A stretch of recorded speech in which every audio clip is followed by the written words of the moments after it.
नमस्कार मेरे प्यारे बच्चों। आज हम लोग क्लास 12th के लिए होम साइंस से कुछ वीवीआई सब्जेक्टिव को देखेंगे, शॉर्ट क्वेश्चन को देखेंगे। तो आज का पहला क्वेश्चन है बाबू, पर्यावरण प्रदूषण किसे कहते हैं? पर्यावरण प्रदूषण किसे कहते हैं? पर्यावरण तो पता होगा, पर्यावरण कहते हैं किसको है? तो हमारे आसपास के चारों ओर क्षेत्र में जो कुछ भी आप देख रहे हैं सब क्या है? सब पर्यावरण है ना। तो पर्यावरण प्रदूषण किसे कहते हैं?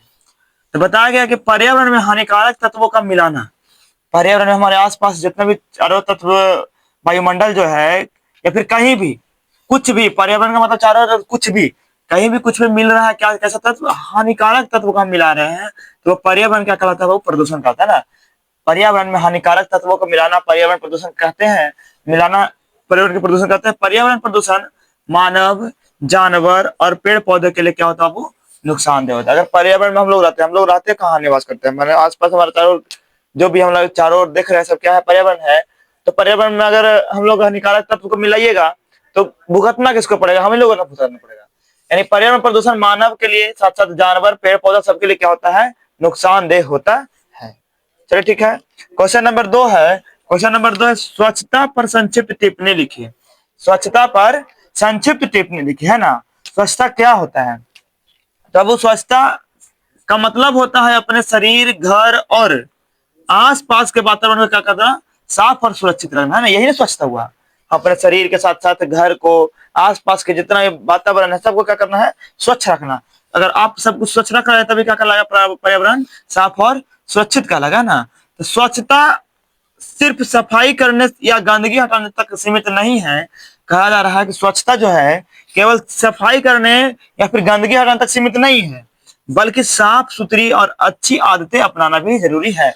क्या होता है, कभी कभी हम लोग खूब साफ सुथरा करते हैं, जैसे दीपावली का मौसम, खूब साफ सुथरा करेंगे और फिर क्या होता है? फिर उसको कचरा बनाते हैं घर को सही से।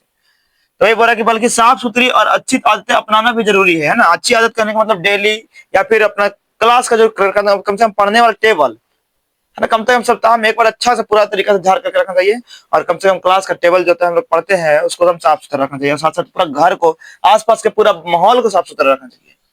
जैसे रोज नहाना, है ना। रोज नहाना, ठंडा के दिन रहे तो अलग बात है, लेकिन रोज नहाना, हाथ धोना, खाने से पहले हाथ जरूर धोना, शौच के बाद हाथ धोना, हाथ धोना, साफ पानी पीना, है ना। साफ पानी पीना, घर को साफ रखना, है ना। ऐसा आदत हम लोग को करना चाहिए। ऐसी इसी प्रकार का आदत हम लोग को क्या करना चाहिए? अपनाना चाहिए। तभी हम लोग क्या रहेंगे? स्वच्छता को मतलब स्वच्छ रहेंगे, है ना। ये सभी आदतें हमें बीमारियों से क्या करेगा? वो बचाएगी। अगर आप स्वच्छ रहते हैं, स्वच्छ रहने वाला आदत को अपनाते हैं तो आप हमेशा किससे बच रहेंगे? बीमारियों से, जो बहुत बड़ा बात है आजकल। और हमारे जीवन को क्या करना? स्वस्थ और खुशहाल बनाती है। अगर आप अच्छा आदत रखेंगे तो आप जो है बीमारी से भी बचे रहेंगे। और हमेशा जब बीमारी से बचे रहेंगे तो आप हमेशा कैसे रहेंगे? वो स्वस्थ रहेंगे। बीमार ना होंगे तो क्या होंगे? स्वस्थ रहेंगे। और स्वस्थ रहेंगे तभी तो हम लोग क्या रहेंगे? खुशहाल रहेंगे ना। तो ठीक है, चलते हैं लोग। 3 नंबर क्वेश्चन है बाबू कि स्वच्छ भारत अभियान पर टिप्पणी लिखिए। स्वच्छ भारत अभियान क्या है ना। तो देखिए, बताया गया इसका बाबू कि स्वच्छ भारत अभियान भारत सरकार की एक योजना है। स्वच्छ भारत अभियान क्या है? भारत सरकार की एक योजना है, जिसे कब बाबू? 2 अक्टूबर 2014 को प्रधानमंत्री नरेंद्र मोदी ने महात्मा गांधी की 150वीं जयंती पर शुरू किया था ना। देखिए, स्वच्छ भारत अभियान क्या है? तो सबसे पहले तो बताया गया यही कि स्वच्छ भारत अभियान जो है भारत सरकार के द्वारा चलाया गया एक योजना है। और यह योजना किसके द्वारा चलाया गया है? तो नरेंद्र मोदी के द्वारा चलाया गया। किसके द्वारा चलाया गया है? क्वेश्चन पूछ सकता है ऑब्जेक्टिव में भी कि स्वच्छ भारत अभियान किसके द्वारा चलाया गया है? तो नरेंद्र मोदी के द्वारा चलाया गया। कब चलाया गया है? तो 2 अक्टूबर 2014, है ना। 2 अक्टूबर 2014 स्वच्छ भारत अभियान कब चालू किया गया? 2 अक्टूबर 2014। किसके द्वारा चालू किया गया? तो नरेंद्र मोदी के द्वारा चालू किया गया। और किसके लिए, किसके जयंती पर चालू किया गया था? तो महात्मा गांधी, है ना। नरेंद्र मोदी ने चालू किया महात्मा गांधी की 150वीं जयंती के शुभ अवसर पर, है ना। इसका उद्देश्य क्या है? स्वच्छ भारत अभियान जो है क्या है? स्वच्छ भारत अभियान का उद्देश्य क्या है? तो स्वच्छ भारत अभियान का उद्देश्य था वो 2019 तक देश को स्वच्छ और खुले में शौच मुक्त बनाना, है ना। स्वच्छ भारत अभियान का उद्देश्य क्या था? यानी कहने का मतलब नरेंद्र मोदी जी का उद्देश्य क्या था कि भारत को 2019 तक, 2014 में चालू किया गया और 5 साल के लक्ष्य बनाया गया। 5 साल के अंदर अपना देश भारत को क्या कर देना है, स्वच्छ बनाना है, और तथा खुले में शौच से क्या करना है, मुक्त बनाना है। इस अभियान के तहत बाबू 10 करोड़ से, इस अभियान स्वच्छ भारत अभियान के तहत कितना, तो 10 करोड़, कितना, 10 करोड़ से अधिक शौचालय बना करके भारत को क्या कर देगा बाबू, खुले में शौच से मुक्त घोषित किया गया है ना। कहने का मतलब है इससे कुछ कुछ ऑब्जेक्टिव अगर देखेंगे हम तो बहुत सारा डिटेल्स में ऑब्जेक्टिव बन सकता है। स्वच्छ भारत अभियान किसके द्वारा चलाया गया योजना है, तो भारत सरकार के द्वारा। स्वच्छ भारत अभियान कब चालू किया गया था, 2 अक्टूबर 2014 को। किनके द्वारा चालू किया गया, तो नरेंद्र मोदी के द्वारा चालू किया गया। किनके जयंती के उपलक्ष्य पर किया गया, तो महात्मा गांधी के। महात्मा गांधी के जयंती, कैवे जयंती, 150वें जयंती का उपलक्ष्य पे किया गया। इसका उद्देश्य क्या था, जब 2019 तक स्वच्छ एवं खुले में शौच से मुक्त बनाना। इस अभियान के तहत कितना शौचालय बनाया गया, तो 10 करोड़ बनाया गया ना। समझ में आया। चलिए इसके आगे अब क्वेश्चन है अब 4 नंबर क्वेश्चन, कि ग्रामीण स्वच्छता पर संक्षिप्त टिप्पणी लिखे। ग्रामीण स्वच्छता पर क्या करना है, संक्षिप्त टिप्पणी लिखे ना। ग्रामीण स्वच्छता पर संक्षिप्त टिप्पणी लिखिए। तो देखिए अब इसमें बताया गया है कि गांव में साफ सफाई क्या करना है। अब ग्रामीण स्वच्छता बारे में पूछ रहा है, जो क्वेश्चन पूछता है स्वच्छता के बारे में बताए थे आपको 1 नंबर क्वेश्चन, लेकिन यहाँ क्या चीज, ग्रामीण स्वच्छता है। तो ग्रामीण पूछा तो गाँव के बारे में लिखेंगे। इसमें आप जो पूछता है उसी के बारे में लिखिए।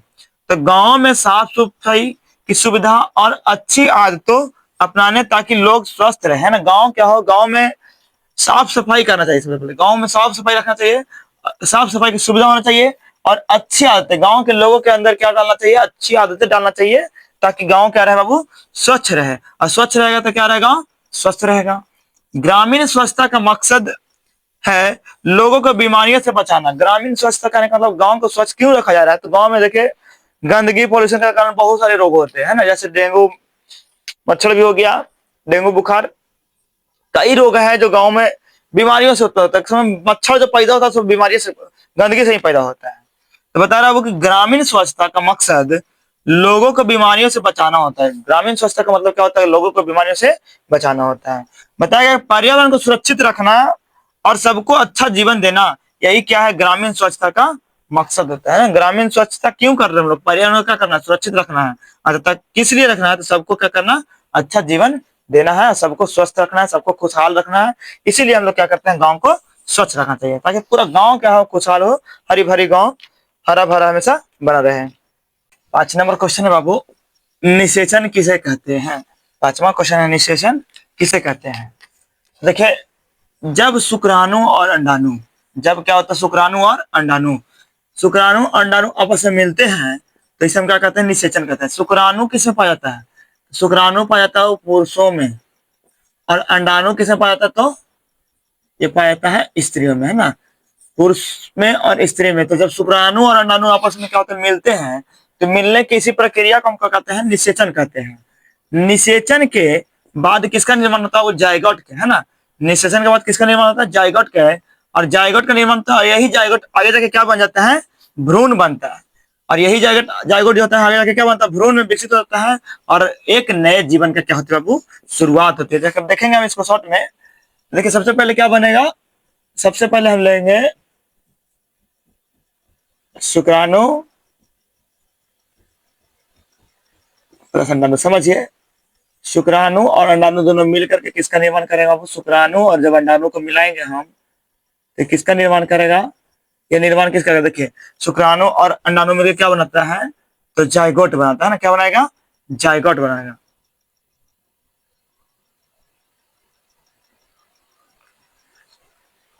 ये बनाएगा जायगोट, और जायगोट आगे जाके क्या बनेगा, भ्रूण।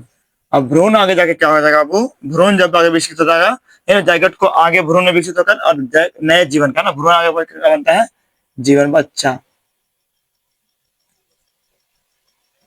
और ये प्रोसेस है इसमें। चलिए देखिए लैंगिक जनन किसे कहा जाता है। अगला क्वेश्चन है, लैंगिक जनन किसे कहते हैं। देखिए जनन के देखेंगे तो जनन 2 प्रकार का होता है, एक होता है लैंगिक और एक होता है अलैंगिक।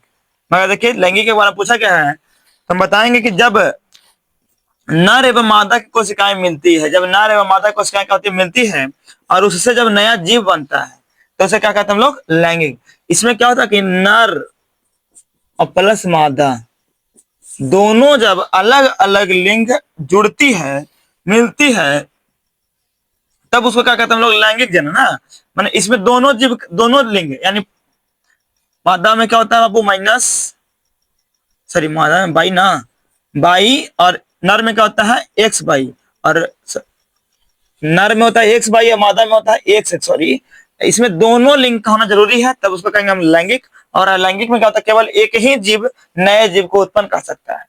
इसमें क्या होता है जब नर एवं मादा दोनों मिल कर करके नया जीव की उत्पत्ति करता है तब उसको हम कहते हैं लैंगिक जनन। और जब एक ही जीव एक नया जीव की उत्पत्ति कर दे तो उसको क्या कहते हैं हम लोग अलैंगिक जनन। उसको क्या कहेंगे हम लोग अलैंगिक जनन। इसमें केवल एक लिंग ही काफी है, एक लिंग मतलब एक जीव ही मिलकर के एक जीव डायरेक्ट नया जीव का निर्माण करते हैं ना, तब उसको कहते हैं अलैंगिक। और लैंगिक में क्या होता है कि जब नर एवं मादा की कोशिकाएं मिलती है, अब नर एवं मादा की कोशिकाएं क्या हो गया, तो यही शुक्राणु और अंडाणु, शुक्राणु और अंडाणु जब मिल जाएगा तो उससे नया जीव बनता है, उसी को हम क्या कहते हैं लैंगिक जनन कहते हैं। ठीक है ना। तो आज हम मात्र 6 क्वेश्चन को ही बताते हैं और मिलते हैं इसी प्रकार के अगले वीडियो के साथ। तो अगर आपको ठीक लगे तो चैनल को जरूर सब्सक्राइब करें और लाइक कर दीजिएगा।